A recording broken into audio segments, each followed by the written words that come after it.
warm-up, you can work on rock and rolls. Remind them that they're big rock and rolls, so they should be aiming to try and stand up on their feet at the end, but don't expect that all of your kids will. Just make sure that they're giving a big push.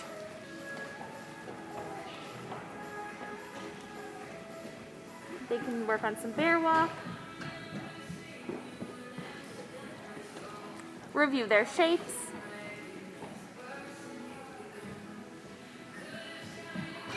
Hops and kicks as prep for beam.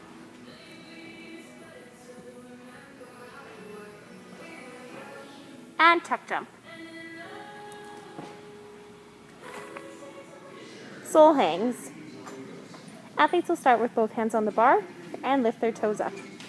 They can hang in a pike, a tuck, or in straddle. So this week we're going to be using a floor bar and the air track. Athletes will be doing jumps, driving their hips up, and aiming for straight legs. Their arms should also be straight, and their hands will be gripping the bar as if they were holding on, doing a swing. Long swings. Athletes will be doing a long swing. Your gym frogs will be on the low bar, but it'll be shown on the high bar. We really want them to focus on doing a long swing, extending their toes, and then when they do their landing, they're going to land in their motorcycle and make sure that they're freezing in that motorcycle position so that they're stable. Jump to front support. So this is a skill that athletes have been working on and will be working to just make better. Their arms should still be beside their sides and they should be doing a big jump. Do not grab a box for your athletes unless they need it. This is a skill that they'll need before moving on to harder things like around the world. So building on our activity from last week, we're going to be doing standing in bear with French fry between the kids' feet, then just transferring weight back and forth. This time they'll be on the floor, so make sure they're really focusing on putting weight on their hands and keeping their hips high. You can encourage them to see how high they can get their toes up, and even if they could get their legs straight while they're up. Forward roll down a cheese mat. The point of putting it on a cheese mat is to help kids with the end of the skill. It's something that usually they just sit there or they kind of fall over. So we want to really encourage them as soon as they finish their roll to stand up. You should also be making sure that the beginning of their roll looks nice and they're not just throwing themselves down the mat. Power hurdle on the colors. So this will be a new skill for most kids, and it's kind of confusing because you have to start on 2 feet and land on 1.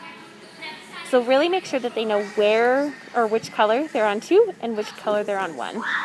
A story that Allison likes to tell is you start in the lava, you jump over the sharks, you land in the sand, and then you run on the grass.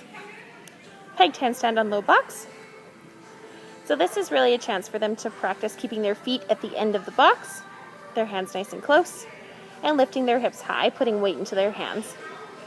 If they need something else to think about, they can think about lifting their toes just a little bit up. Not all the way, but just giving it a little wave.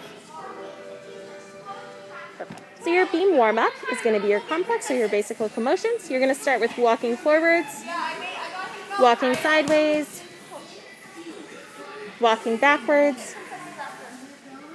up on tiptoes,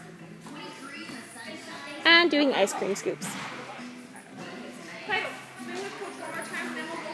The new skills that we're going to be introducing this week are hopping in all directions, so forwards, backwards, and sideways,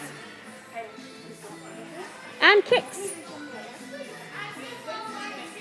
So remind athletes that it's more important for them to have straight legs and pointed toes than height in their kick. So if it's just a little kick, that's totally fine. The tramp skill for the week will be a tuck jump. So remind athletes that they're bringing their knees up and their hands down to meet their knees. Also remind them that even though the skill has them moving around a lot, they should still be landing in a motorcycle at the end. As a cool down or a game that you can play with your gym frogs this week will be the Flamingo Freeze. So the coach will make a sound, and when the sound is going, the athletes will be jumping on 2 feet. When the sound stops, they'll pick it up and land on 1.